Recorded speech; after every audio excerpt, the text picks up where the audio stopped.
We're on the air. Bienvenue. Hello, welcome to the Red Cup Review Live. We're going to give it a couple of minutes, usually the first 2 or 3 minutes of the show. We wait for people to join the room so we can kick it off properly. So, as you guys come in, bienvenue. Hello, welcome to the Red Cup Review Live. There it goes. We're going to give it a couple of minutes, usually the first 2 or 3 minutes of the show. We wait for people to join the room. Yeah. So shut up. Yeah, shut up, rabbit. Exactly. All right, so we're going to lower that, and then bring this up. Okay, cool. All right, well, we're live. Oh, we got 2 viewers already. Marcelia, hey, what's up? Hi, welcome to the show. In the chat room, drop a comment. Let us know you guys are in and you guys are watching. When we get a few more viewers, we started off with the week in pop culture, what's going on in the world. We talk toys. We talk comics, movies, video games, and whatever else is going on. Or if you guys have any questions, you drop a question in the comments, and we pretty much get back to you, whether it be live now through the live comments or on the replay. You can drop a comment, and I'll usually comment then. Coffee to stay up late at night. Oh, yeah, an hour already. I got my Folgers classic roast going. Nice, very cool. Yeah, no, I use the regular cup. You know, we're down to 1 viewer. We had 2 viewers. We're back down to 1. We lost one? Damn. All right, we already lost one. Because the guys, they come in and they're like, yo, what is going on? And it's like they're out immediately. It's like, look, man, what are you going to do? We got to wait for more people to show up. This is usually how it is. We're back to 2 viewers. Maybe the guy's back, or girl, that is. Attention spans just aren't what they used to be, man. Nah, it's like you got 5 seconds, and then I'm duffing you and going to do something else in my life. That's just the way it is, apparently. But anyways, what's on the table tonight? We'll start talking about what's on the table, and then we'll get into the show. Harley Quinn statue from Cryptozoic. We got the new Mezco Punisher 112 Collective Special Ops Summer Variant version, as if they couldn't add any more words to that description to sound more important. Let's see, and we have the Batman. We're going to be talking about Batman with Superman versus Doomsday, because that came out this week too. Did you see the Red Dead Redemption 2 trailer that just dropped? Insane. No, I didn't, because it just dropped, and I was probably busy either playing video games with little man or getting ready for this, but I will definitely watch that after the show, and maybe we'll talk about that in 2 weeks. Oh, just for those who know that are coming into the view now, next week we're on a hiatus, so we'll be back in 2 weeks. Next week we're doing Terrificon. I'll be at Terrificon doing coverage there, hopefully getting interviews with some comic creators and some writers and artists. Excuse me, you subscribe to the Red Cup Review, you come back, you check out those interviews, and then the following week we'll be going live again for Saturday night, so we're taking a hiatus next week. I may just check in on the car ride back from Mohegan Sun in New York, that is. Are you going to make a edited video for the convention, like with interviews and stuff like that? Yeah, pretty definitely. I'll be doing I don't know if I want to do one long video with like multiple, because the interviews are only going to be like, 3, maybe 4 questions for each person. And I don't know if I want to make like an interview with each artist or writer that I get, and then like an overview of the con, or if I want to do like a compilation video or like an individual, like a bunch of individual videos, Sure. Yeah. I mean, I don't know what's going to work best. I guess it depends once you get all the get everything filmed, and then you take a look at it. Robert says, hello, guys. Hello, cheers. Welcome. Okay, we got 5 viewers. We're going to start the show. That's enough to kick this off. Welcome to the Red Cup Review Live. I'm your host, Rob Banks. I'm joined by my guest, James Baz, and we are going to be talking about the week in pop culture, and we're going to be talking toys and movies and cartoons and everything else. Say what's up, dude. What's up? We got the audio fixed, hopefully, for this week, and everything should go well. Anyways, we're going to kick this off with some... Yeah, boy. You guys know what's up. Today is Hulk Hogan's birthday. Happy birthday, Hulkster. Yeah. All right, big thumbs up to the Hulkster. He's pushing, I think he's 60, I want to say 66 this year. I want to say he's 66 this year. So he's getting up there in age, but in order to commemorate the Hulkster's birthday, we're going to be talking about our favorite moments, or moments that just stuck out to us from the past involving Hulk Hogan. For those of you that are wrestling fans, everybody has a memory of, say your prayers, eat your vitamins, and the big red and blue ripping the shirt and you know, doing his pose dance and stuff. So, Baz, give us one of your favorite Hulk Hogan moments. So we're gonna go like switch off back and forth. You want to do it that way? These aren't necessarily the best Hulk Hogan moments. These are just moments that stuck out to the both of us. Neither one of us know what we're gonna say, and some of these are gonna be maybe a little eye rolling, but these are just moments that kind of we, you know, thought of on the fly to commemorate Hogan's birthday. So go ahead, tell us the first Hogan moment you got. Okay, so my first one would be the Rock and Wrestling connection with from WrestleMania 1. Oh, nice. That's him and Mr. T. You got Hogan and Mr. T versus Paul Orndorff and Rowdy Piper. That's awesome. Rowdy Piper was the man. That match in particular, like, do you have any memories of the lead up to that match at all? Oh, that was great. That was like my first like experience of like a feud being brewed in wrestling. Like it started in I think in December of 1984 with what was it, Cyndi Lauper and Lou Albano. Cyndi Lauper was getting some sort of what you call it, what do they call that, brain fart. She was getting an award, and Roddy Piper came over and took the award, bashed it over Lou Albano's head, and started a big feud. Roddy Piper was the original Kanye West. Yeah. So, so that turned into a big feud, and it lasted up until it led up to WrestleMania 1 in March of 1985. So, yeah. Awesome. And listen, there's nothing better than kicking off WrestleMania, you know, with something that way. And you know, Roddy Piper was such a great villain, too. He never held the championship belt, which kind of stinks because I feel as though that if those wrestlers were around during the, I don't want to say during the Attitude Era, but in the Attitude Era, which was late 90s, early 2000s, when the belts were switching every few months, I have a feeling that he definitely would have been one of those perfect villain type champions, you know, like a guy that should have had the belt and should have held it for at least a little while. Mm-hmm. Well, Piper's Pit was excellent. You ever watch any of those old Piper Pits? Well, you know, the first one that comes to mind is always the one where he cracks the coconut over Snooker's head. You know? One that comes to my mind even more so than that, because I had to catch out on the replays because I didn't see that live, but one that I did see live was when Piper, during, I believe it was WrestleMania, I want to see WrestleMania 4 or 5. It might have been 5, when he had Morton Downey Jr., when he was popular, he came on Piper's Pit, and he was like smoking his cigarettes and blowing the smoke in Piper's face. And he was out Piper on the Piper's Pit for the at WrestleMania, and Piper pulled out a fire extinguisher. He's like, "You really should put that cigarette out," and just blasted the fire extinguisher in his face. A classic Piper, and it was hilarious. Oh my God, yeah. So that was my first introduction to Hulk Hogan, at least. Well, actually, no, that's wrong. I originally saw him in I think it was Rocky 3 when he played Thunder Lips. Oh, well, that almost made my list, but I wanted to keep it to like something specific. But I just love Thunder Lips, you know. Yeah, but I was a big fan of MTV at the time. So then, you know, MTV in a co-promotion with WWF at the time was, you know, two of my favorite worlds combining. So it was really cool. My Hulk Hogan moment is going to be, for my first Hogan moment, is going to be losing it to the Ultimate Warrior at WrestleMania 6. And the reason why I picked this one is because I was a huge Ultimate Warrior fan at the time. I was a very young kid. I must have been about 7 years old. And it was all about Ultimate Warrior, the big jump juice guy. And a lot of people were pissed that Hogan passed the torch to him. And that was the first time I think a torch was actually passed, like literally where they hugged at the end of the match.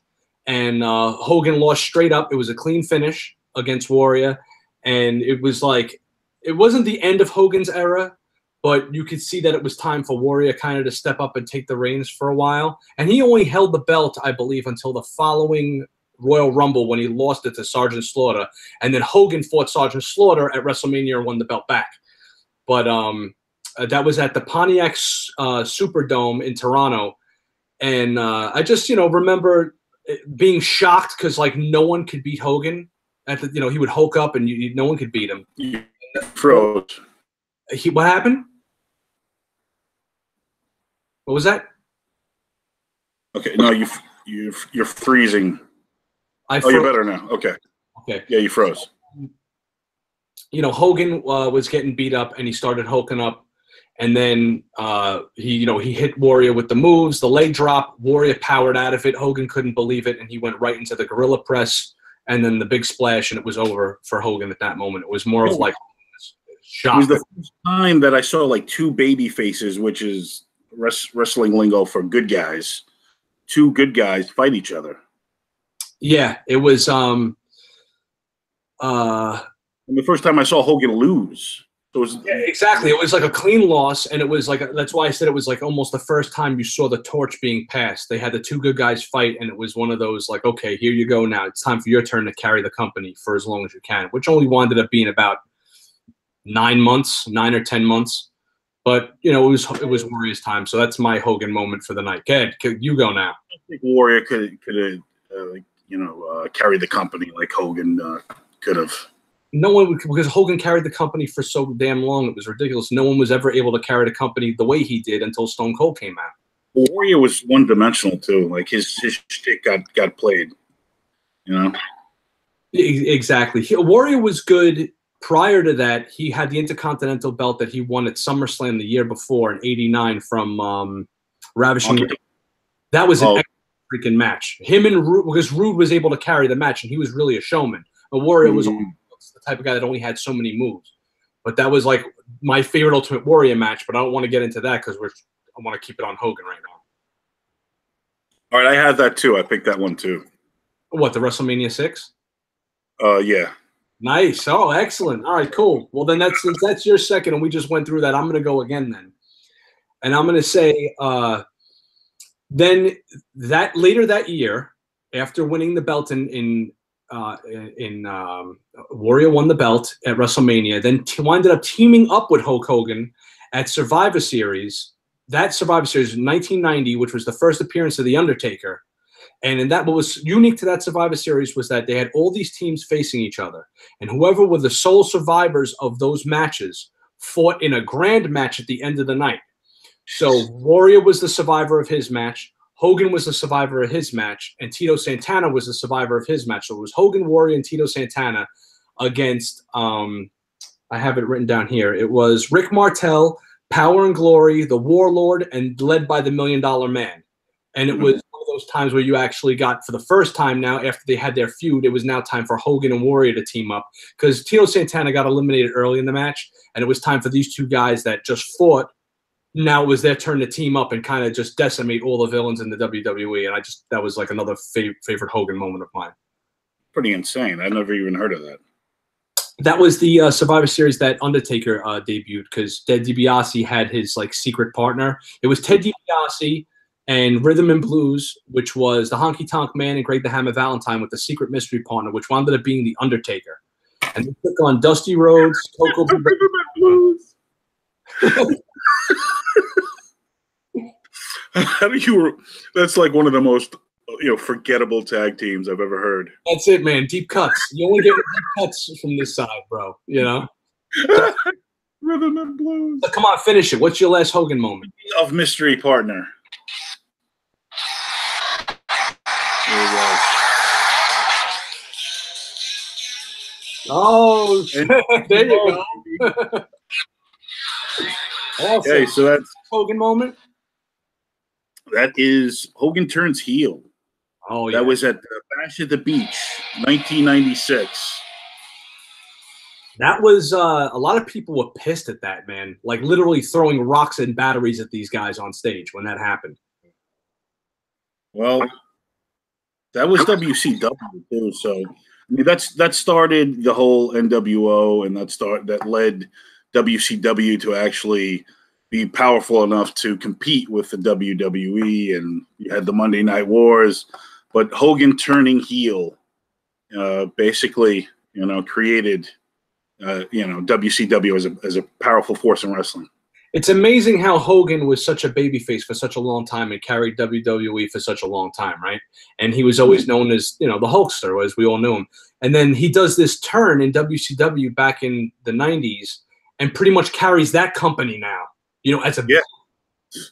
So Same. It's insane. No one. People make fun of Hogan for being the same 3-move guy, but he was great on the mic, and he really was just able to come up with idea. Well, I mean, it was him and it was Nash and Hall and them that came up with it, but being able to do that and having that type of creativity and being able to entertain like that is kind of like second to none, man. Yeah. So everyone loved the NWO. It was cool. They even branched off and had the Wolf Pack. Remember? Yeah, hell's yeah. That's when they split into NWO Black and White and then NWO Red and Black, which was the Wolf Pack. Right, and Nash was the head of that, and then Sting even joined the Wolf Pack, in the NWO. Yeah, it was. But yeah, so him turning heel, that was a big moment, and yeah, so that's about it for me. All right, cool. My last Hogan moment was Hogan versus Rock at WrestleMania 18. Rock Hogan. I knew you were gonna pick that one. Listen, man, it's one of my favorite matches of all time because I was just in another passing of the torch moment. And The Rock, every match The Rock in is pretty. You can watch The Rock fight the Brooklyn Brawler, and it'll be entertaining. He could make it entertaining. Yeah. But the fact that it was more than just the match, though. This was the build up to the match, and the fact that the NWO lands in WWE for the first, the WWF at the time for the first time. They're there, and they go right after the two top guys. They have Kevin Nash and Scott Hall try to take out Stone Cold, and Stone Cold winds up kidnapping Kevin Nash and locking him in a meat locker and having them all tied up and stuff, and that was crazy. And on the other end, you had Hogan and the guys, when they were together, take out The Rock, and it was like a big build-up, and they turned around. I remember they took Rock and put him to a stretcher and locked him in an ambulance, and then Hogan was like, NWO for life, and drove a truck into the ambulance, and obviously it was all big work. But it was a huge build-up for Rock to come back, and it was another one of those double turns at WrestleMania. The only guys that were able to do it was Stone Cold and Bret Hart at WrestleMania 13, when Hart was the babyface, Stone Cold was the bad guy, and they do the double turn. By the end of the match, Stone Cold's the good guy, and Hart's the bad guy, and they were able to do the same thing with Stone Cold with Hogan and The Rock. Rock's the good guy, Hogan's the bad guy. By the end of the match, it had flipped. Wow. So, I mean, look, it's just one of my favorites. I know you like enough with this guy because it was just a bunch of pose-offs and stuff like that and just big moves and spots like that. But I don't know. To me, that was another one of those, like, okay, another ending of one era, passing the torch to the next, which is funny because even though Hogan lost that match, he went on to beat Triple H at Backlash that year, which is the next pay-per-view for the WWE title. Yeah. So because his popularity just went through the roof at that point because everyone was like, I think I started phasing out of wrestling around the time Hogan came back during that era. I mean, my favorite match with Hogan and during that time, like, what was that, early 2000s, right? Yeah.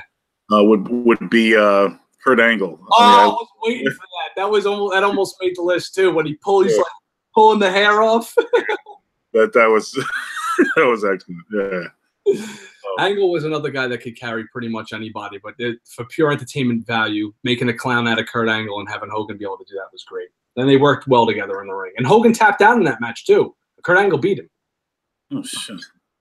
And the worst match would be, what's his name? Shawn Michaels. Well, that was done on purpose because Michaels was pissed because Hogan wouldn't job to him. Yes. So Michaels was like, all right, you know what? I'm just going to turn this into like the biggest farce ever. So every time Hogan overselling his move. Yeah, he was overselling, taking bumps. He was acting like Ric Flair times 10. Pretty much. And he did it for the whole match kind of to make a mockery out of Hogan. But anyways, that's our happy birthday Hulk Hogan for this week. So we wanted to start off with something really nice and happy since the last few shows, all we've been doing is talking about, oh, this guy passed and that guy passed and everything else.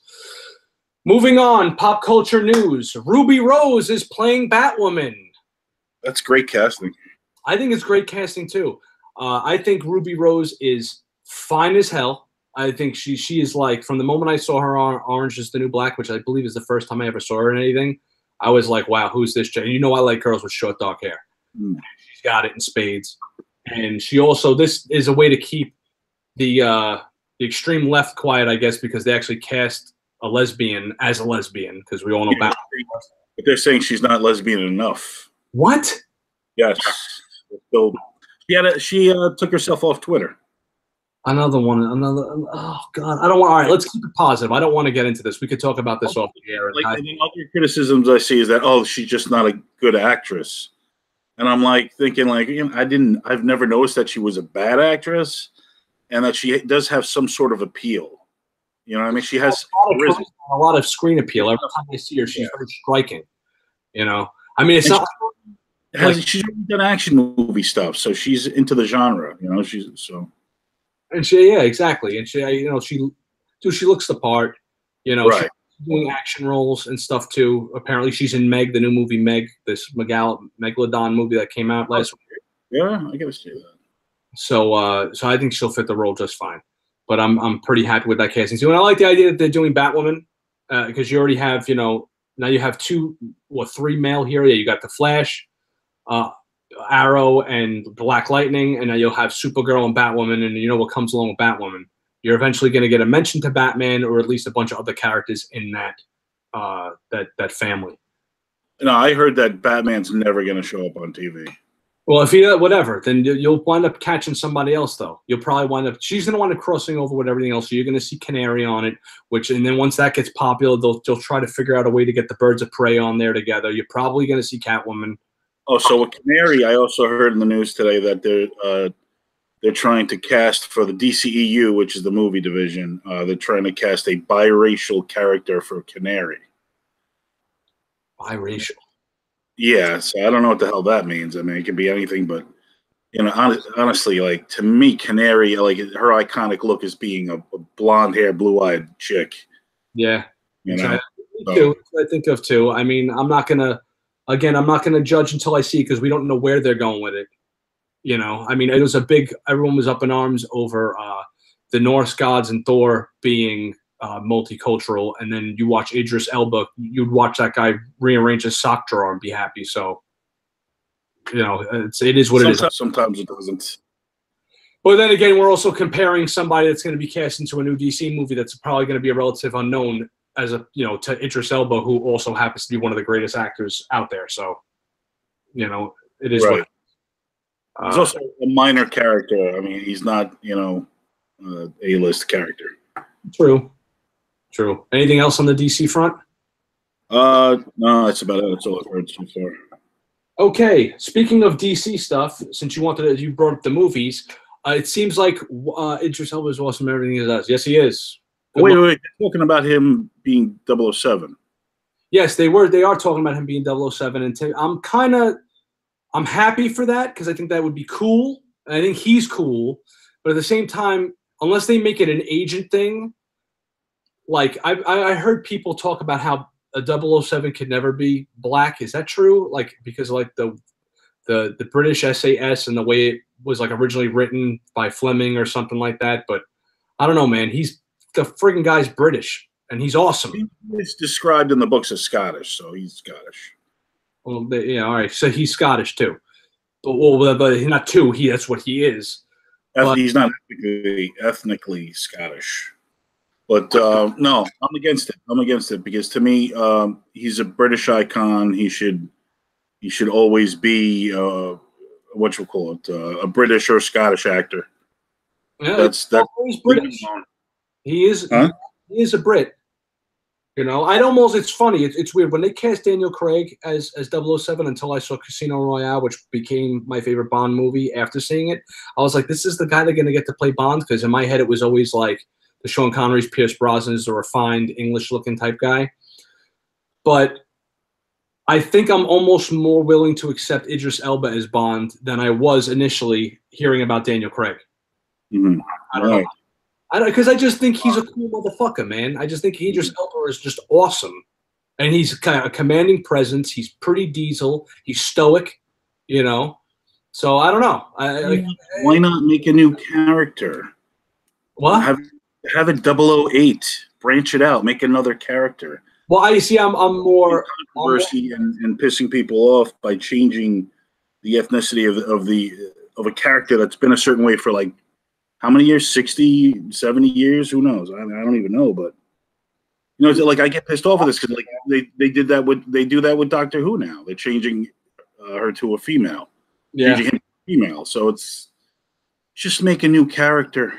Yeah, and just make the character cool. I'm on that. I'm on board with that too. You just make new characters because the more characters, and especially if you can make them cool and write them right, then you'll just have another franchise or another cool character to go along with. It's like I was fuming when they cast Cumberbatch as Khan for the second Into Darkness, the Star Trek movie. Right. Cumberbatch is nothing like Ricardo Montalban. You know, nothing, not even close. So, yeah, I don't know, man. I guess I didn't particularly like him. I liked that movie. I just didn't necessarily like him in that role either. But then again, at the time, I wasn't really a big Benedict Cumberbatch fan until I started seeing him in things like like his later stuff, the stuff we just like, the Marvel stuff, and playing Doctor Strange and things like that. So why don't we just let's make Superman a Pakistani? Why not? Exactly. Okay, so it's like. Right. I get it. It sounds like Warner Brothers is trying to seduce James Gunn to come over to the dark side. Stop! Come on. Even I'm saying give the characters to Marvel. Come on. What do you mean?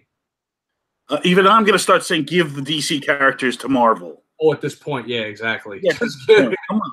You see? This guy's a pariah now. Well, yeah, no, I know. But he makes good movies. Guardians of the Galaxy was a good freaking movie. Both of them were very good movies, and they were fun. So if you put him on something like... he could probably make the Metal Men cool, dude. Dude, you know how much bad press is going to follow him? You got to stay away from him for a while. Yeah, well, I'm sure that this isn't... I'm pretty sure this isn't even going to happen. They're probably like a slow news week. So this is the execs at Warner Brothers thought, hey, let's try and get him away from Marvel. Whatever. I have a feeling this whole Marvel thing's going to blow over because I think Marvel right now is trying to get him back with some kind of deal with Disney. Although I don't think that's going to typically keep him away from the Metal Men because that's going to be a kid's property. I mean, you can't go there. No, I know. All right, Shah. Okay, whatever. I can't pronounce your name. A dude that I know from one of the pages commented, which hot toys are you guys getting? Are any hot toys coming in for you? I've got Wonder Woman Deluxe. I'm waiting on that one. It's kind of like a cheeseburger deluxe. But, yeah, Wonder Woman Deluxe. And what else do I have?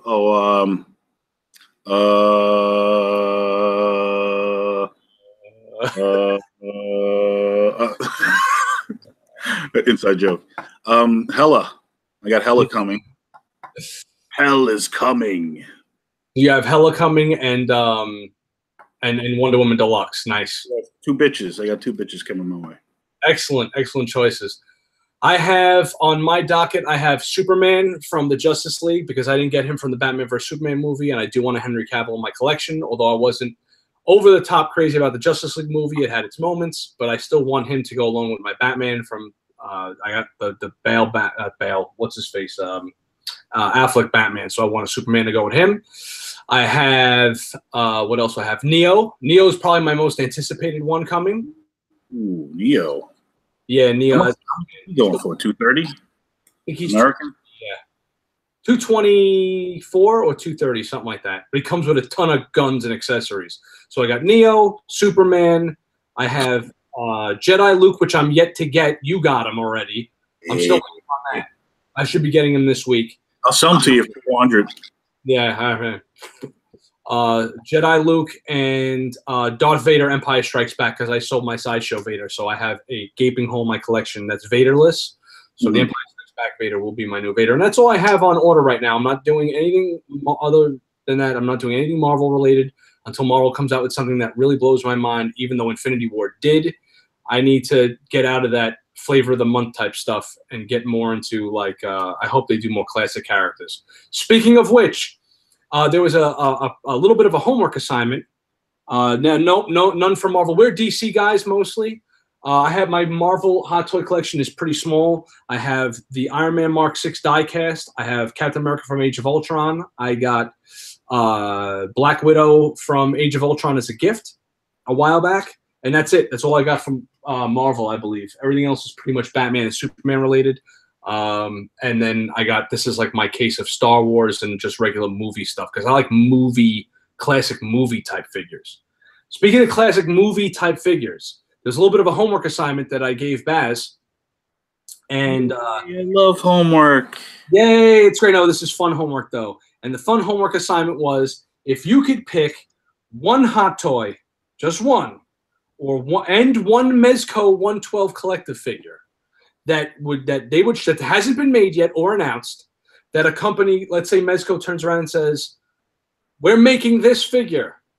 It would have to be an instant purchase for you. Not, oh, I'm going to wait and maybe we'll see. It's they're announcing this character and it looks good, I'm getting it. So, Baz, what is your dream hot toy / Mezco 112 collective action figure that is yet to be announced? Okay, this is a rough one. All right, I got a few, but I'll pick the one. Flash Gordon for Hot Toys. Flash Gordon from the Flash Gordon movie. Sam Jones? Either one. Either the movie one or the original version created by Alex Raymond. Nice. Those are cool too. So let me tell you something. A Flash Gordon with the white shirt would be really friggin' dope, man. He'd have to come old school with the cape and like a sword, like a rapier sword. That's the original Flash Gordon. Yeah, the original one. I'm kind of leaning more towards actually now. Right, that's cool.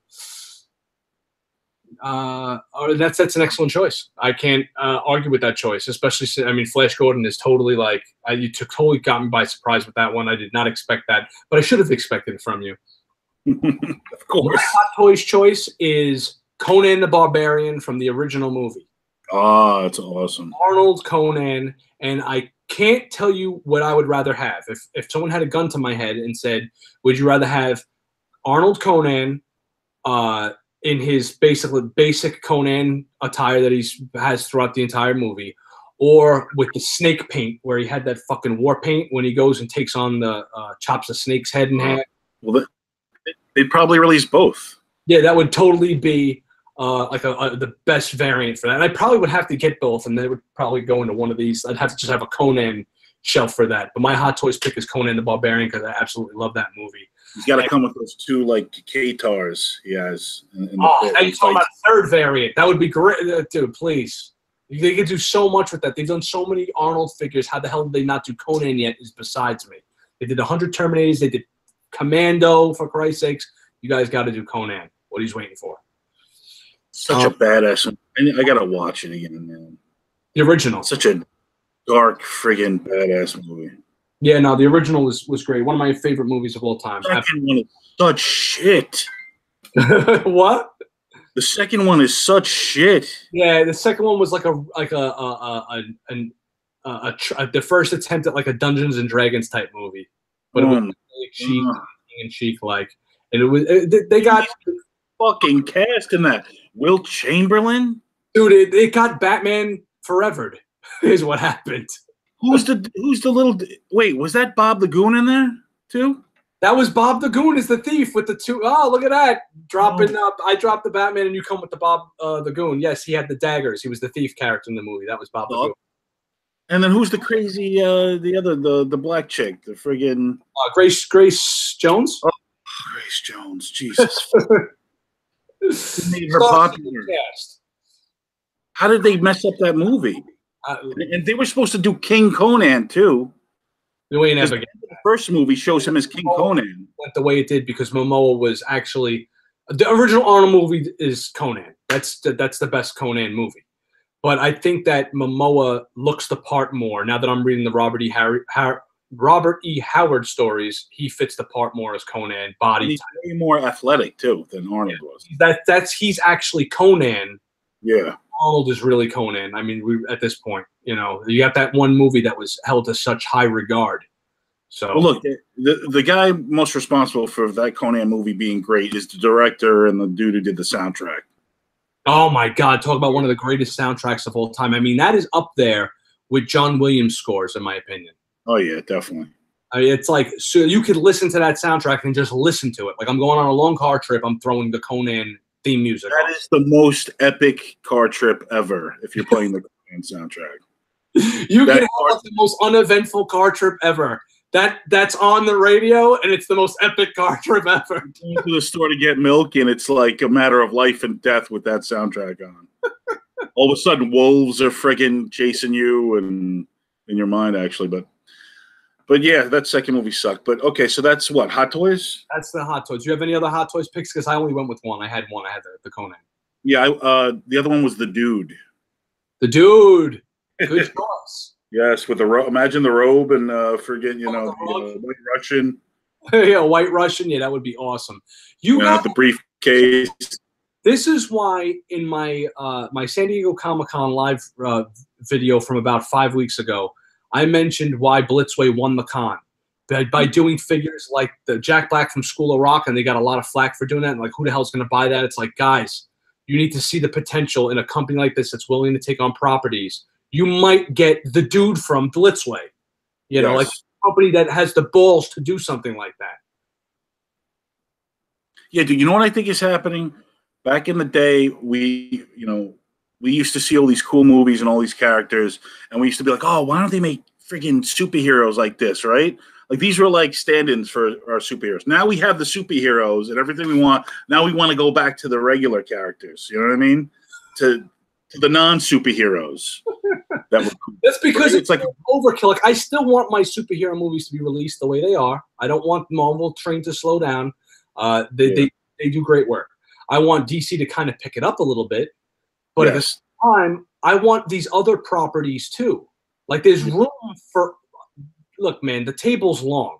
The banquet is big, So give us this. Just make them good, Indiana Jones is going to have a new movie. Hopefully, it's better than Crystal Skull.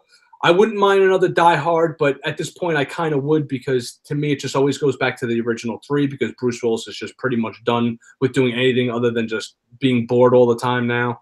But roles. What? He sleepwalks through his roles now. He does now. He sleepwalks through his roles, and it's a shame because I like Bruce Willis. But as far as like toy companies and stuff, it seems like that at all these cons and at every year, it's the same. Every company, Mothex, SH Figure Arts, Mezco, Hot Toys, it's the same line of DC Collectibles. It's the same line of figures in 10 different scales, and it's the same figures from 10 different scales. Yeah. So always got to change it up, which is why I love that Mezco is doing the Warriors, even though I'm not going to get them. I thought it was the reveal of the con for 6-inch action figures, and the people were like, who the hell's going to buy the Warriors? I want to get this other superhero character. And it's like, look, man, you can get a Deathstroke from 50 other companies. You can get another whoever, Squirrel Girl, from 100 other companies. Well, they didn't make her yet, but you got the idea. Yeah, exactly. Let's get back to like cool characters that aren't superheroes. I'm getting a little and I love superheroes, but it's getting a little friggin' played out. All right? Well, you wouldn't notice it if every company wasn't just harping. Yes. Something more. All right, so then Mezco. Okay. Who's your Mezco pick? My Mezco pick is actually wound up being a friggin' superhero, too. After all this shit talking. Okay. Clint Eastwood from The Good, the Bad, and the Ugly. Oh, excellent freaking choice. And he would be really, really good. All three of them as a 3-pack would work excellently for Mezco. Wow. A 3-pack? Wow. I would have all three of them. The Good, the Bad, and the Ugly. Look, I'm a Lee Van Cleef guy, so I would have The Good, the Bad, and the Ugly as a 3-pack. But yes, Blondie from those movies would work excellently. Excellently. Have him with the poncho. Hell's yeah. Excellent freaking choice. Couldn't agree more. That would be an instant buy for me as well, too. Which ultimate hero besides the Lone Ranger. I mean, the Lone Ranger could be one also. Honorable mention. To the Lone Ranger for what? Mezco? Mezco. Lone Ranger would work great, too. Definitely. And you got a good chance of them, if they're going to do the Warriors, and they're also doing Robin Hood from this new Robin Hood movie, which I thought was kind of silly if you're going to do a character like Robin Hood. Come on, man. Who? Dude, what's his name? Friggin' the original guy. Errol Flynn is Robin Hood. Exactly. Just do him. If you're going to do a classic Robin Hood, give us freaking Robin Hood. It's either Errol Flynn or the friggin' Fox from Disney. R.C. Robin says, how about a young Harrison Ford Blade Runner figure? Last year's Comic-Con, which I don't think it's coming out at this point, but at last year's Comic-Con, no, not at last year's, last year's Comic-Con, they had a a Deckard figure. There was just the Sideshow Collectibles, fortunately yet unfortunate, had him just mix all the Hot Toys and all the Reese's they had. They had the Harrison Ford Deckard figure sitting there. And when I spoke to if you guys go back, you'd have to go back like 30 videos ago. I have an interview with Susan. The audio is real shitty, but I spoke to Susan from Sideshow at New York Comic Con, and I said, "Hey, what's up with the Blade Runner figure you guys showed?" And she was like, "What Blade Runner figure?" So that was basically just put out there as a teaser. I doubt he's going to get made, but they're notorious for doing the line of guys like Pliskin over here, and then they did Ash. So yes, they want to do a young Harrison Ford Blade Runner figure in 6-inch, 12-inch scale. Oh, 1/6. Did you see the sequel to Blade Runner? No, I didn't. Okay. That's it. That's it. That's the show. All right, thanks for joining us. No, so my Mezco pick was Dr. Doom. Because yeah, I had him here too. I wrote down Dr. Doom. I had the Bride also. The Bride from what, Kill Bill? Yeah. Yes, good choice too. Yeah. Oh, that's Dr. Doom, yeah. I personally think she would work better as a Hot Toy figure, but she would work, I think, good either way. And especially, yeah, definitely. She would be excellent. That Uma Thurman, they'd capture the Uma Thurman, face sculpt really nice. Yeah, that'd be great. Definitely. And the and Dr. Doom, man. I mean, yeah. All right, what style though? What? Kirby style. Well, you got Kirby stuff? No, I'm saying Kirby style, Dr. Doom. Face mask. Yeah, no, totally. I would totally go with a Kirby style Dr. Doom. But they're going to wind up doing their version, which you'll probably. Here's the way you do Mezco does, because Mezco does every figure in their version. So if I was involved with the Mezco Minds thing, I would say, okay, we need to kind of integrate various attributes from the different versions of Dr. Doom while still coming up with our own. So I would give him hand attachments that have like the cosmic glowing shit with the Kirby dots around it, like the laser blast he comes with. Instead of them just being regular blasts, I would make them Kirby dot design. Awesome. Yo, their Red Skull is very Kirby-like. It is. No, the face sculpt is very Kirby. The face sculpt in that is very Kirby-like. So yeah, I mean, it's possible they would do something like that. How price-wise, how much is that going for now? The Red Skull.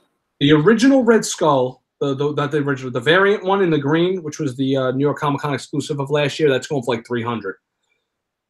But the one in the Nazi outfit, the all black leather outfit, you could probably get him for like under $100. I would say anywhere from $70 to $100. Really?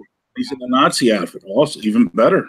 Yeah, because I'm a Nazi. That version too. The green outfit is more classic, but I'd rather have him in the decked out and all the leather. Yeah. Okay, so off of the toy front, to switch it back to movies, there's a rumor. Again, another just a rumor, but I don't think they're going to do this, and that's Episode 9, right back on the Star Wars train. It seems like we can't do one of these live streams without talking about Star Wars. And we have some Star Trek news, too. But I would like to say that they are toying with the idea of making Episode 9 2 parts. So the people that are in the room right now, all 5 of you, or however many you are, does Episode 9 get 2 parts? Do you not get Episode 1, 2, 3, 4, 5, 6, 7, 8, 9? Or do you get 1, 2, 3, 4, 5, 6, 7, 8, 9, 10? Thoughts? I'm exhausted. Oh, Christ. Every time I bring up fucking Star Wars, you're going to do this shit. It's too emotional for me. It's drink a goddamn cup of coffee and comment, will you? Like talking about a death in the family. Stop! So you said last week that if they turned around and they made Rey Luke's daughter or something, like, it would fix the whole movie. So, okay, Rey is now Luke's daughter. Should they do a 9 and a 10? They had to have killed Luke's wife, his dog, his whole family for him to be that dejected. No, 2 parts? Hell no. Hell no. Why? So usually doing episodes because there's just so much left for them to do and so many questions for them. Like, you wanted JJ to answer all these mystery boxes. JJ back on. He has a chance to answer all these mystery boxes and all these things. So if the movie is going to run, 3 hours and 20 minutes, or 4 hours and 20 minutes. Why not just break it up into 2 parts and have 10 episodes in the saga instead? Episode 9, the retcon, fixing our mistakes. No, because I was thinking about this. Because when I was thinking about the Mezco stuff and I thought up the Bride, I started thinking about how I usually watch Kill Bill 1. Out of the 2 Kill Bills, I always watch Kill Bill 1. I never watch 2. And then I watched 2 not too long ago, and it was boring as hell, man. It was hard to get through. And that's because it was a lot of exposition. It was a lot of explaining what happened in the first one. And it made for a boring movie. So you split up these 2 Star Wars, you're going to have a movie like that. Something just going to be a lot of exposition. You're going to have like Attack of the Clones type kind of stuff, Yeah. It's a lot of talky. So would you rather them just say, okay, things are the way they are in episode 8, and we're just going to move on and keep the story going? Because in Star Wars movies, they don't seem to kind of do a lot of exposition, with the exception of Attack of the Clones. But so you would get only some questions answered because they have to fill up the time with all these other characters. They have to give every one of these guys their fair share. So in order to do that, you're going to get a lot of stuff skipped over. They may have to exclude certain characters almost completely. Rose Tico. I've heard some people saying that Luke is going to be actually alive, that he didn't die in this one. That's weird. That would be weird. That would almost make for a weird, why the hell would he disappear into he can go into the Force and then come out of it? Would that maybe? There you go. Why not? Leia could friggin' fly in space. Well, yeah, I get. Well, last week you were the one talking about now they got all these different powers, and I was like, look, dude, every movie they introduce a new power. So now you're all for the new powers. If it brings Luke back, I'm all for it. Listen, it doesn't matter anymore. So whatever they put up there, I don't care. I'm all for be as crazy as you want to be now. I said we bring Mom back. bring what's her name back? The purple-haired chick back, Holdo. Oh, stop. All right. I could tell that we're not going to be discussing Star Wars when we do these live shows anymore. This is it, the death of Star Wars. Seriously, what do you want to see? You didn't answer it. So. I didn't answer, right. I'm all for it. If it needs to. If I get a movie where I get to see Rey talk to Luke's ghost and then talk to Kylo Ren and get to see Kylo Ren's backstory with Snoke, and even though I really don't even care about that much because I'm more interested in Kylo Ren as the main character, or see him talking to the destroyed Vader helmet again or whatever. Everybody has to have its due. And this is the big twist in that we need 10 episodes to do this instead of it being 3, 3, and 3. It's actually 3, 3, and 4 to cap it off completely. I'm all for it. For me, it's more Star Wars the merrier. I've almost loved everything Disney Star Wars has done. I absolutely love Episode 7. I really, really, really like Episode 8 a lot, with the exception of the Canto Bight stuff. I thought Solo was great and a lot of great fun. And Rogue One, to me, even though everyone's on the Rogue One bandwagon, I thought Rogue One looked great, but it had a lot of characters that were very bland and boring and didn't really mean anything in the grand scheme of things at all. The final battle was awesome, though. The final battle was absolutely fantastic and was probably one of the best final battle stuff. In Star Wars, yeah, definitely. It was great. So the movie wasn't bad. It was just my least favorite out of the new stuff that they've done. I like more of the happier stuff, the more adventure-y. Yay, we're going on an adventure. I happen to like that. Yeah. As opposed to the overly dark, dreary stuff, which is why people like that too. I don't hate on it. It's just it's not for me. So that's what I feel. I heard another rumor that it's coming back around again, which I think they're going to do. Actually, is that Rey is going to be? You're going to find out Rey is the reincarnation of Darth Vader. She's the chosen one. She's the reincarnation, and that's why Luke's sword calls out to her, because it's her friggin' sword. That makes sense. I would be cool with that too. If she's her own person and she's also the reincarnation of Vader, and the sword calls out to her, and she's like the embodiment of all that, the end all be all on the light side. Now I'm cool with that. I was cool with that before this movie was made.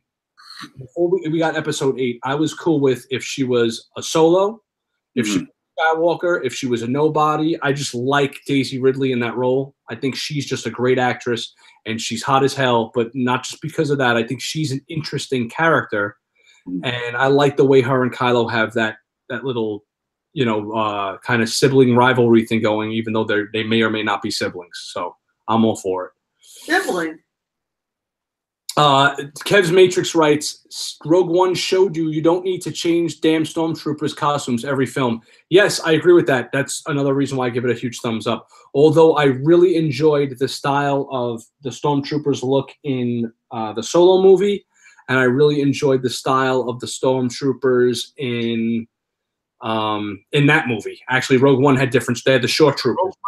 Great design. Yeah, they had the short troopers and they had the death troopers. Yeah, so they gave you the original stormtroopers, but at the same time also gave you. How are they gonna then make more toys? Exactly. It's all. Look, let's face it. Star Wars is also about selling toys, whether we like it or not. That's what it is. It's a toy type cash cow. Happy birthday, Chris Hemsworth. It's not just Hogan's birthday; it's Chris Hemsworth's birthday, which brings us into our next star. What? Speaking of which, segue. Perfect segue. Happy birthday, Hulk Hogan. Happy birthday, Chris Hemsworth. Speaking of star-type movies, Baz, take it away. Yes. So contract negotiations between Hemsworth and Chris Pine have fallen through for the next Star Trek movie. Which makes no sense to me because Hemsworth was in the first Star Trek movie for about 5 minutes. That movie could have ended after that first 5 minutes, and I would have been applauding. Yeah, exactly. We got a standing ovation after that opening scene of the first movie. I was done. I was like, I'm done. This is a fantastic movie. Let's leave. That's how good Hemsworth was. And then you find out. Then we found out he was casted as Thor, and we were like, "Oh yeah, hell's yeah!" Yeah, it worked. But I don't understand why contract negotiations with him broke down since he was only in 5 minutes of the first movie, wasn't in the last two. But Chris Pine, you can't have a Star Trek movie without Captain Kirk, bro. He was good. Pay the man. You need to pay him, and you need to pay Spock, and just shut up. That's what it boils down to. The problem it didn't do too well in the theaters. Worldwide, I think it did about $390 million. And it cost about 190. So I mean, it made profit, but it didn't make a lot of money. The last one, Star Beyond. It was a good movie, but it was a little forgettable too, though. I think the fan base is just it's getting older. When I went to the theater to see it, it was all people older than me, like 50s, 60s. Right. So is it like time already to put Star Trek to bed again for a little while?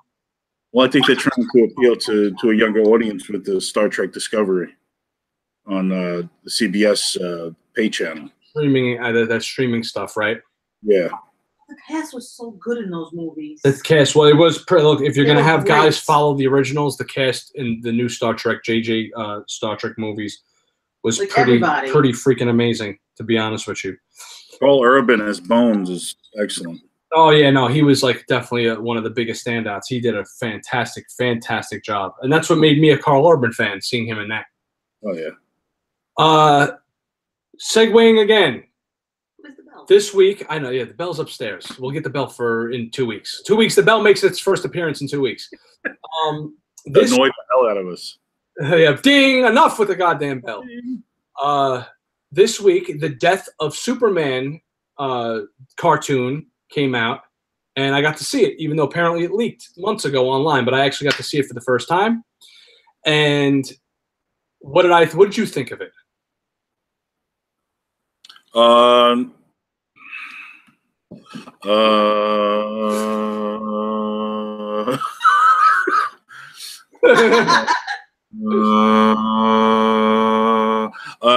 No, seriously. It was all right. It was all right. Yeah, it was all right. It was okay. I mean, it was kind of like true to the comics, more so than other adaptations that I've seen. I'll tell you what. I like the final battle at the end with Doomsday was cool. Wonder Woman fighting Doomsday was awesome. I like the that it tied into like a sequel. They're doing a next chapter with Cyborg Superman and Superboy and whatever, So I dig that. No, that was done really cool. Well, because the next movie is the Return of Superman, or the Reign of Superman, or whatever the hell it's going to be. Here's my gripe with the movie, because I had a few gripes with it, and I had a couple of big-time positives. I have a lot more gripes with the movie, though. My positives are that it was emotional. It actually got me to be like, oh, wow, Doomsday's like a really crazy threat.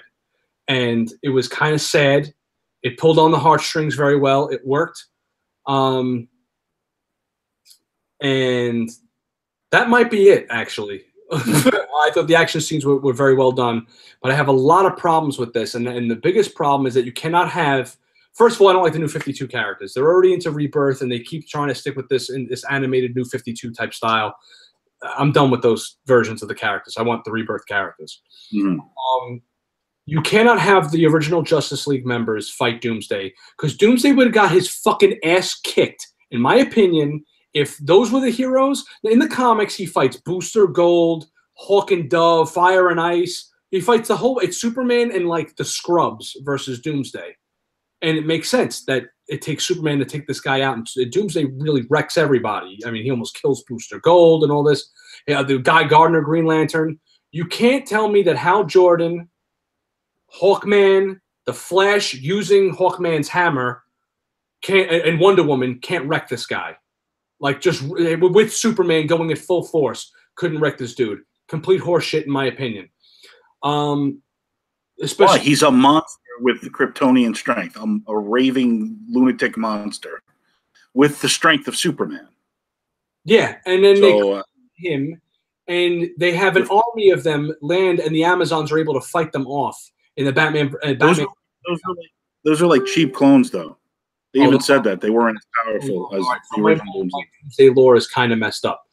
I don't like the idea that he can break Wonder Woman's sword. I thought that was stupid.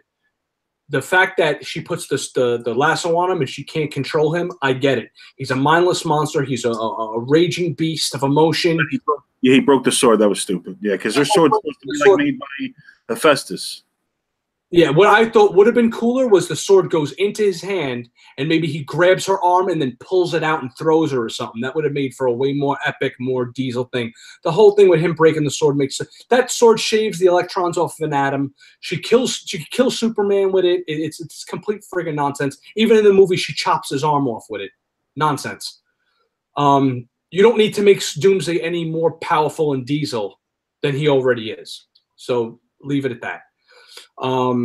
What else didn't I like about it? I like kind of, you know what, now I'm thinking about it, I kind of liked everything else about it. I thought it was pretty well done. I thought it was funny that he pretty much wrecks the entire Justice League. Wrecks them.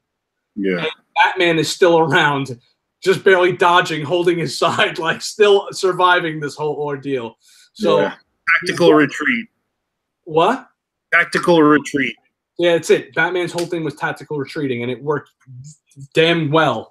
The Flash. One of my favorite moments is the Flash with Hawkman's mace. Yeah, the Flash takes Hawkman's mace and starts beating him down, and then obviously he punches the Flash once. He's going to borderline almost kill him, so I get that. But the Flash, with the way he moves, if he vibrates and hits him, he's hitting him with think of the speed of light punching somebody. Think of even if his hand doesn't connect, he moves his hand out of the way at the last second, and a wind at the speed of light hits this dude in the face. You know, he's Flash, if he wants to, could almost hit as hard as Superman. What would a fart at the speed of light do? Break all the windows that they were breaking, definitely in that. No, we can't inject real science into this. But at the same time, happen, DC. It was good. It was good. Are you going to watch the next one? I am. They're all pretty much very well done movies. I haven't seen a DC movie that I really just don't like. I watched this. I was a little emotional. Definitely, like I said, it pulled on the heartstrings pretty good. I was like, damn, that really, really sucked. Oh, here's another thing I didn't like. Here's an argument we can have. Watching Doomsday literally crush police officers' heads and having blood and brain matter splatter everywhere. Now, call me what you want. Unnecessary. Totally unnecessary, to the point where I'm watching this movie with Grayson and he just gets up and walks out. And he's like, yo, I'm not watching this anymore. I don't need to see this. You know, it's just, this is too brutal for me. Granted, he's 7 years old, but he was like, this is too brutal. I'm leaving. I'm going upstairs. Obviously, but I figured, oh, it's the death of Superman. It really, we've seen him die in the movie, and it wasn't that bad. They're for 13-year-olds, right? 12-year-olds and up. Pretty much. I thought it was a little overdone with the blood and the gore and the crushing of the police officers inside the kid. There's a way to do death and gore without doing death and gore, in my opinion, and do it tastefully. I understand for certain movies it's necessary, and like when you do a Justice League Dark movie, or when they did Batman, the Batman versus what's his face, what was the Gotham by Gaslight? That's necessary. He's fighting Jack the Ripper. I get it. He kills prostitutes in the street and stuff, stabs him up. I'm all for that in that type of a movie. Superman versus Doomsday, we should be able to see Superman, even at the end, Superman flies at him, cracks his face, spins his head around, kills Doomsday. Superman gets impaled, right? How do you see it? You see the faraway shot of the spike coming up through his cape and through his back. But you're not seeing Superman's guts laying all over the floor. It was done tastefully, yet still brutal. You don't need to have him literally squishing dudes' faces on camera. It's a little much, in my opinion. I'm excited for the sequel, man. I can't wait to see Steel and Superboy. I love those characters. Well, that's what was done really well in this movie, is that they were able to kind of plant the seeds. Yeah. The Superboy seed. They planted the Eradicator seed. They planted the Steel. That you're even going to get the Sailor guy. Remember when the Return of Bilbo. What's his name? Bilbo. Bilbo, he has like the Superman shirt on. He's like, oh, I'm going to go to the streets. So we made a custom of Bilbo. Did you? After watching that, yeah. Jezebel, give me Bilbo. he's in the bedroom. Yeah, I thought Lois and Superman had a great character arc. Like they're with their relationship. How, like, he didn't trust her. He was learning to trust Lois. Yeah, no, that was all extremely well done. But I don't like that version of Superman, because that version of Superman, to me, if that version of Superman really existed, then he would. That's not like the good old goody good from out west. That Superman takes over and becomes the Injustice Superman, in my opinion, because he's too much of a hothead, kind of like, you know, he's just too unsure of himself and being good. And when you have Superman that's not the Boy Scout, it doesn't work, in my opinion. Hold on, let me show you Bilbo. This is Bilbo. Well, you got to hold him up and hold him steady. You got to talk, though. Remember that, to keep the thing big on. This is Bilbo, not Bilbo. What is he? He's what's his name? He's from the WWE, right? What's his name? Brock Lesnar. Yeah, this is a Brock Lesnar figure. Oh, so you're like making your own custom. Yeah, it was like one of our first customs. We were just horsing around. That's cool. Yeah, Bilbo's cool. I like him. I like that he has a bar and stuff, and he's like a big Superman fan, and you know. It worked. It definitely worked. That was a nice, humane touch on their relationship there. In the video game Injustice, they have his bar as a setting, fighting background. Oh, that's cool. Yeah. That's pretty damn cool. And look, we got the Superman versus Doomsday from the canceled Icons line. And I think we were talking about this before we went on air. And you were like, yo, they should have continued with that. And I thought they were going to continue doing these 2-packs. And that's what got me excited about this line, because I wasn't going to collect the individual figures. But when I saw them doing stuff with like dioramas and movies, like comic scenes, like cinematic comic scenes, I thought it would have been a great idea for them to have done after this, follow it up with Batman and the Breaking of the Bat would have been a great. Everybody was saying that. They're like, okay, that's the natural next one is Bane and Batman, Breaking of the Bat. But they were actually they showed a few characters that they didn't release. There was the Demon. They were coming out with the Demon. I think did they release a Black Adam? I don't think they did, but they showed a Black Adam and a Booster Gold and a Blue Beetle. Was the Booster Gold and Blue Beetle just a 2-pack, or was it something more in line like this? It was a 2-pack, and it had to do with a storyline where they went to this island. So they had like what do they call that stuff when they put it around their neck when you get off the plane, you go to the water? Huh? Blaze. Yeah. They had that. That was an accessory. It was like from a storyline that they did in Justice League International, I think it is, or something. That's cool. But yeah, so it was a theme. It was like story themed. That's something. That's something Marvel needs to do to promote their storylines. DC does more often, like stuff like that. Death of Superman. Michael B., what are your thoughts? What about the new Wonder Woman animated movie? What are your thoughts? There's a new Wonder Woman animated movie. Did I miss this? I just remember the last one, which was excellent. The first one that they did, right? That was like 4 years ago at this point, 4 or 5 years ago, and that was one of my favorite DC movies when they did that. She fights Ares in that. I didn't know that they did a new Wonder Woman movie, or they are doing one. I had no idea. Never heard of it. But yeah, so if you're referring to the one from a few years ago, it was excellent and one of my favorites. My favorite DC animated movie to this day is still New Frontier. Okay, Michael B says, Rob, I thought that too. I thought DC Collectibles were going to do iconic storyline figures and icon figures. I thought that's what they said. What would you, if you had to choose, what would you have? What would be your Breaking of the Batman, Bane. Maybe like Green Arrow, Deathstroke face off.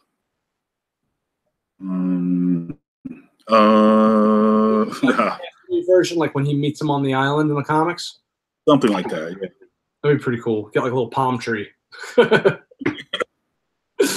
If I had to choose a DC 2-pack, oh geez, there's so many cool storylines and stuff that would make sense, like a face-off, right? So you would like need a hero and a villain, I guess. Mm-hmm. Damn, man.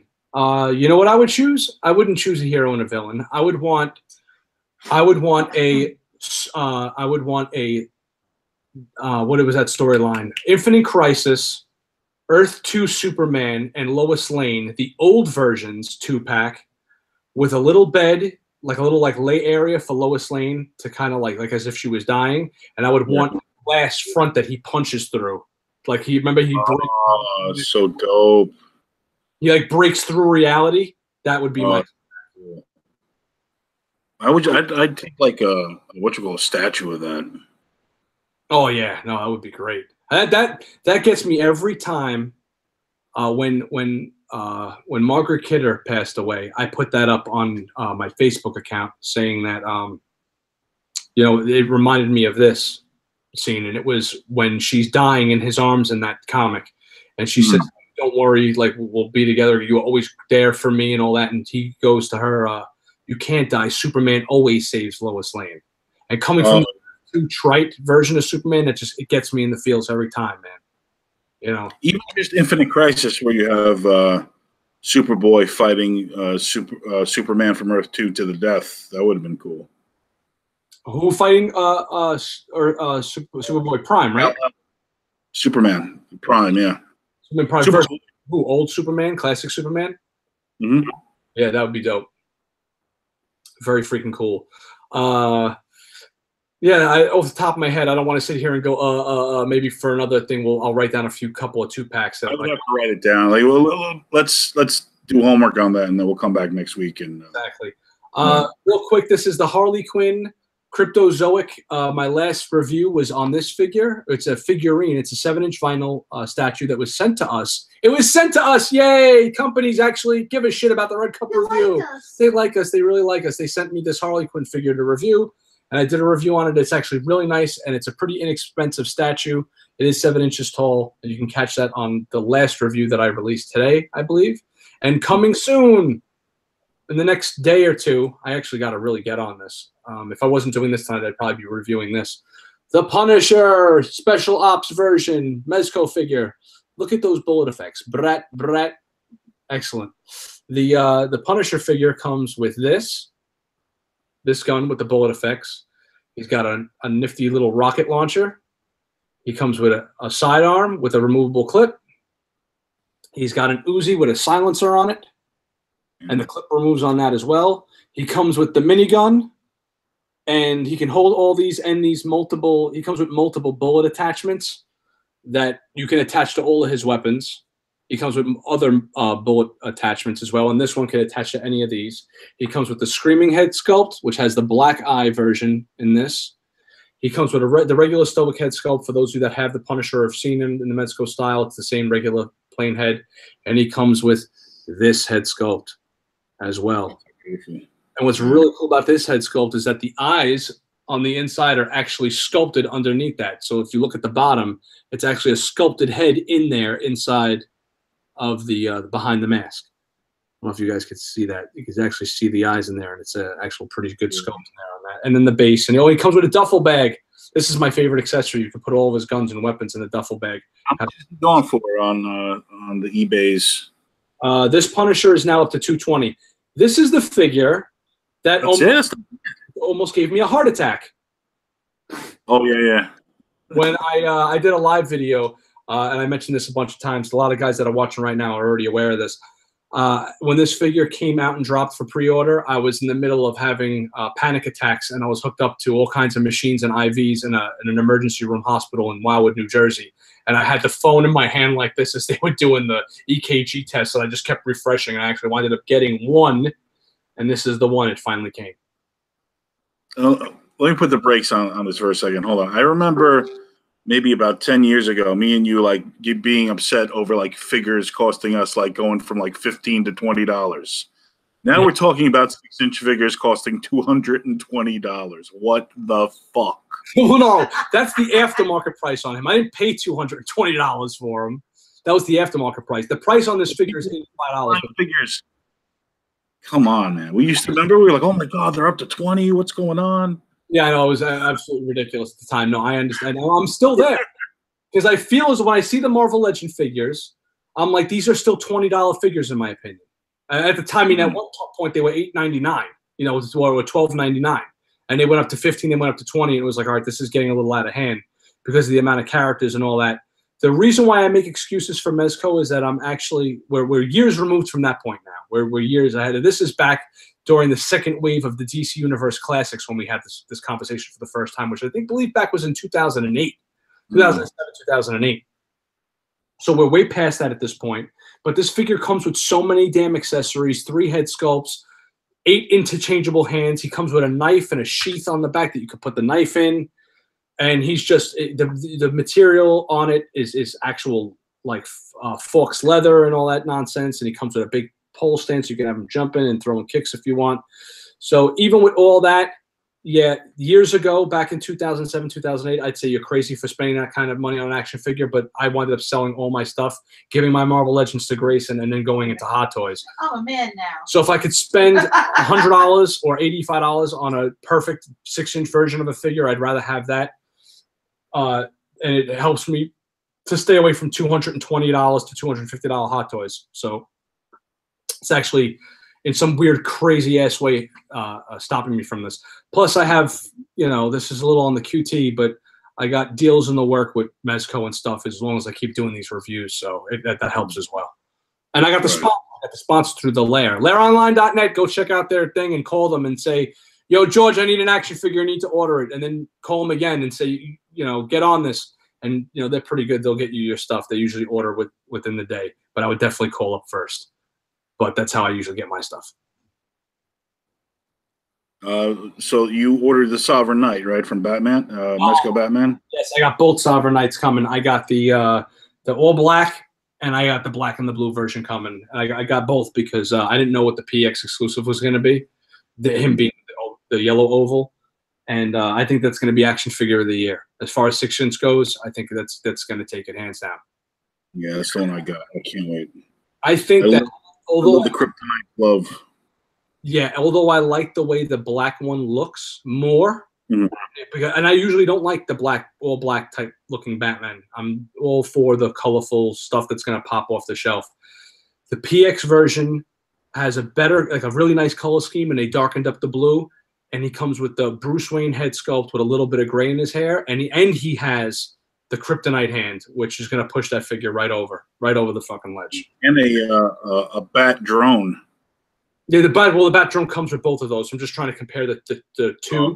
Right. I think the better value is with the PX. Yeah, I didn't even see the other one. I can't appreciate after converting to 1/6, sadly. Dude, check out the Mezco figures, because although 1/6 is really where it's at, like that's what I collect 99% of. These figures, as far as like being able to pull them off the shelf and actually mess with them and put them back, like Hot Toys, you pose, you put back, you enjoy them, they're museum pieces. Yeah. If you want to pull something off the shelf and mess with and then put back, the Mezcos are like mini Hot Toys. So if you saw one in person, I would advocate like maybe seeing someone, or because they photograph terribly for some reason. I could barely get a good shot at some of these things. You need like a DSLR camera and like a guy that really knows what he's doing to get these things to look good in photos. But in hand, these things are outrageous. I remember I was like, I'm not doing this line after the Dark Knight Returns figure, which is the perfect figure from this line, which was also their first release. I was like, I'm not going to get into these. And then I saw in a window display in a comic shop the Daredevil figure, and I was like, all right, that's it. I'm getting these, because Hot Toys doesn't do comic book versions of characters.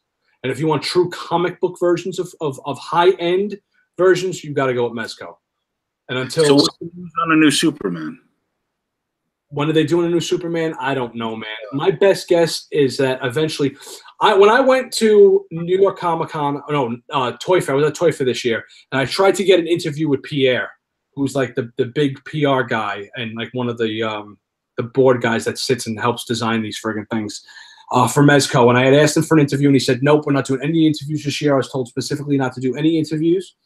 So I was like, well, that's really shitty. I says, okay, so then I'm going to put away my phone camera, and we're going to, you mind talking to me for a minute? And he's like, yeah, sure. He's like, I'll talk to you, but I'm not going to talk to the camera. And I asked him if there was a chance that they were going to do, they're doing the Batman Ascending Knight, Sovereign Knight, and then they're going to do like a futuristic Batman, or what it's like the stages of Batman's career. I asked him if they were going to do the same thing with Superman, and I didn't get an answer, but I got nothing's off the table, but he had like the eyebrow go up. So basically, if I had to choose what their next release of Superman would be, if I had my choice, it would be a super classic Fleischer cartoon version of Superman. That's what I would want. But as far as a newer, updated, modern version, I don't think you're going to get it. But then again, they released 20 different versions of the Punisher. So you never know. Really? You want a Fleischer? I would love a classic, to go along with the Batman, the Ascending Knight Batman, which is like the first appearance Batman, basically. I would want a first appearance Superman Fleischer. And it's not going to be the animated version. It'll be their take on that version. But you get the idea, like that very classic, maybe with a big cheesy smile or something, maybe with the symbol, with the different symbol with the original S. I think that would be pretty cool, along with that Batman, since we already have the modern. What about a blue Superman, blue electric Superman? Oh, God. It's amazing how DC was so bad in the 90s, with the exception of what's-his-face's run on Justice League. Graham. Yeah, exactly. Morrison. The 90s DC, I think, is just whack. Like, 80s DC was good, 90s DC was whack, and then all of a sudden, in the 2000s, they were just like, oh, no. We're going to become we're just going to start writing the greatest friggin' stories of the I liked, there was some good stuff in the 90s, like Starman and Aquaman, Peter David. Those were cool. You see, the Aquaman Peter David actually made Aquaman Aquaman to me was always cool because I just like Aquaman, but that made him really freaking cool. And I also got to not forget that one of the greatest DC stories I've ever written, in my opinion, Kingdom Come, was written in '95. So there you go. Yeah, that's like the ultimate in DC stories. So I can't really complain about DC being whack in the 90s when I guess they really weren't that whack. It's just as a whole, I think Marvel had it in the 90s, and Marvel had it in the 70s, the 80s, and then like halfway through the 90s. And I think right after the Onslaught series, right when they started doing Heroes Reborn, I kind of got out of Marvel and I was like, nah, I'm not really liking what they're doing. And then right at that point, DC, I think, started to uptick with the writers, and then they started coming out with some of my favorite stories, like superhero-y type stories, not stuff like Kingdom Come or Watchmen that's like mind-blowing and earth-changing, just cool, really awesome superhero-y type stories. Yeah, one of my favorite moments, like reading a comic book, was Kingdom Come, I think it was issue 4 with Shazam fighting Superman. I remember like it started getting dark outside, and then it was a thunderstorm. As soon as I started reading it, it was like surreal. You know, it was like it went along with Captain Marvel. You know, Shazam. You know, so it was cool. Are you talking? Shows up on Superman and he's standing over him. Yeah. That whole, when they fought, like it started thundering outside. I don't know if you remember this, but we had a conversation when this was getting released. Me and you had a conversation. Yeah. Obviously, we're going back. I was 13 years old at the time. We were talking about this new series, Kingdom Come, and one of the original ads for it was, it would say like the bat, the something else, and it was just like simple titles with small little like squares with the characters' faces in them, but you didn't know what character was which. So one of the faces was the smile of Shazam. It was basically, I think it was taken from that shot, or it was a version of that. We didn't know who it was at the time. We didn't know whether Batman was going to be the old guy or if that was going to be like a younger Bruce Wayne. We didn't know where the story was going yet, but I remember having that conversation with you back in the day and trying to figure out and speculate, like, oh, who is this character and where's this story going to go? Because we loved Alex Ross's art. Kingdom Come was so good, and I don't know, like he also did Justice, but it wasn't as good as Kingdom Come. Justice was like I liked Justice wasn't as good as Kingdom Come, but Justice was a really awesome superpower story. Like if you took the superpowers, the Super Friends, and made a more mature story, that was a great friggin' story, man. Yeah, it was kind of like an episode of like Super Friends or Superpowers, like in a more modern setting, modern sensibility.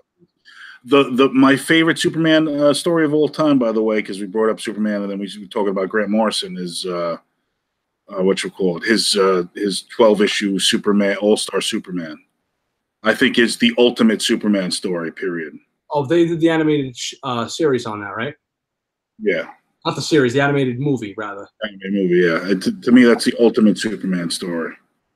Because is that more Silver Age type Superman? More a what?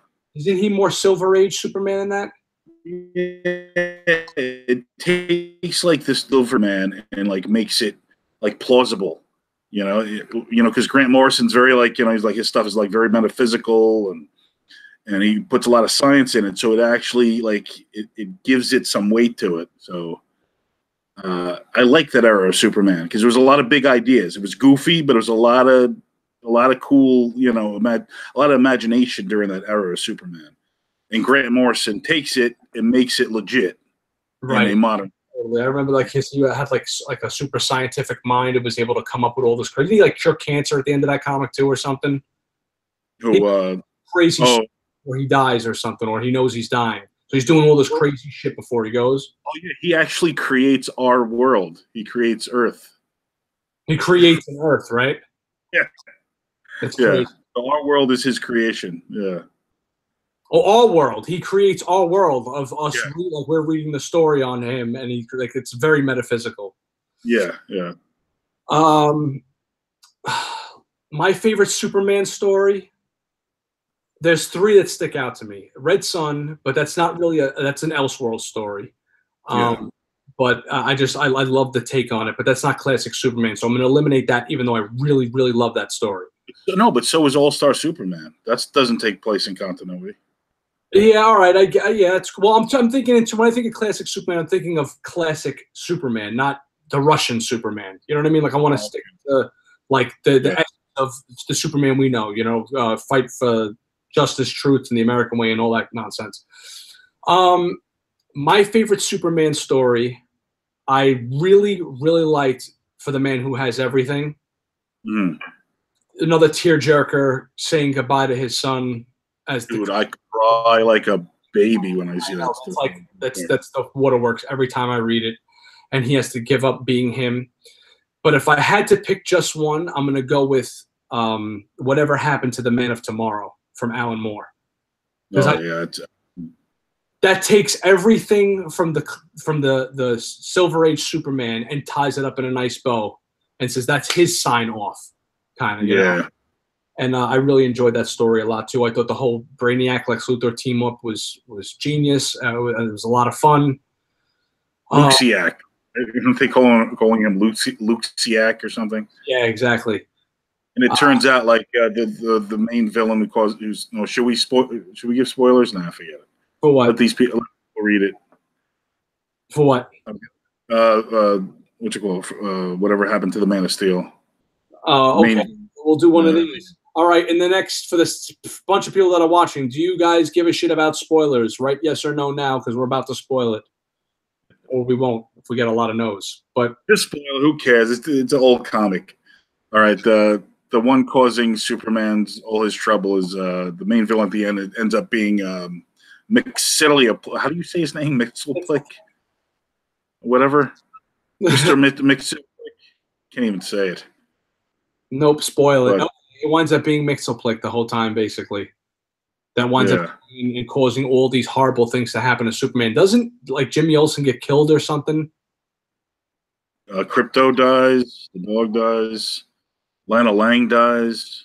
Yeah, there's a lot of stuff that happens in that story, and it's very classic, cheesy 19 Silver Age Superman. Silver Age goes from what? What is it, like 1950 through the early 70s? Or late 60s? The start of Silver Age would be where they introduced the modern Flash, which is Barry Allen. Barry Allen, yeah. That became the modern age, or was that Silver Age? That's Silver Age. All right. So when did the Silver Age end? Is what I mean. Probably 1980. 1980, right? And that's when didn't John Byrne take over writing Superman at that time, or drawing Superman rather? No, Crisis on Infinite Earths brought in John Byrne, so that'd probably be 1984. All right, so then that's got to be the end of the Silver Age there, then. Yeah, that would be like they call the Copper Age, right? Something. Oh no, the Bronze Age. The Bronze Age, right? I don't know. These are there's the Silver Age and the Bronze Age somewhere in there. Then they say there's a Dark Age. The Dark Age would be the 90s, right? I don't know. I thought it was just golden, silver, and modern is what I'm going with. No, there's Dark Age also, which is like the 90s dark heroes and stuff and shit. Okay. Image. Oh, the influence of The Dark Knight Returns and everything's grim and gritty. Right, okay. But all right, getting back to Mixilioplik, I liked how he revealed himself. And his whole thing was that, like, he's an immortal being, right? And he was playing at being a trickster for thousands of years. And now there's a new age where he's going to be like a murderous killer now. Remember, he turned evil and his form changed with this dark, like, being. When the hell did this happen recently? This is this is the end of whatever happened to the Man of Steel. Oh, yeah, okay. I'm sorry. My mind was off. I read a comment. I went haywire in the brain. All right, go ahead. Yeah, at the end of the story, he reveals himself, and he's like, "I've been playing the role of a trickster. Now it's time for me to be pure evil." Yeah, and he kills Superman. He becomes like this dark-looking demonic creature. Right. And then how does that ends with him retiring, basically, right? Like he dies, but he's not really dead. He exposes himself to gold kryptonite and he loses his powers. Right. Okay. He grows a mustache. Yeah. That was a good sign off. Kev's Matrix writes, what would you call comics movie age, silver screen age? What would you call comics movie age, silver screen age? I guess that's golden age. Silver screen, when Superman first started, 1930s. Silver screen, like I guess the what's his face was playing Superman? George Reeves. Mm-hmm. Christopher Reeve, George Reeves. That's golden age. If that's what he's even asking, but I guess that would be golden age. Yeah, that's pretty much it. So that's my favorite Superman story. I'm going whatever happened to the Man from Man of Tomorrow, which is also written by Alan Moore, which is the other, for the Man Who Has Everything, another Alan Moore story. Alan Moore, he doesn't write comics anymore. What is he doing? Casting spells on people? Sorcerer. He's now Alan Moore the White. Gandalf looks like a Lord of the Rings character, right? He's Gandalf the hobo is what he is. Comics hobo. Zombie banked Gandalf. All right, man. That's it. That's it for the show this week. We can wrap it up. Is there anything else you'd like to say, Mr. Amazing Larry? Amazing Larry. It's a Pee Wee Herman joke. Nah, it's cool. Have a good time at Terrificon. Too bad I can't go. Yeah, man. I'm sorry, man. It would have been cool to have you there. But so next week, I'm going to try to go live from the inside of my vehicle driving home from Terrificon for like 2 minutes. If I can't, catch us here in 2 weeks. But also subscribe to the page to catch up because I'm going to have interviews, hopefully, with a couple of comic creators and a couple of writers and artists.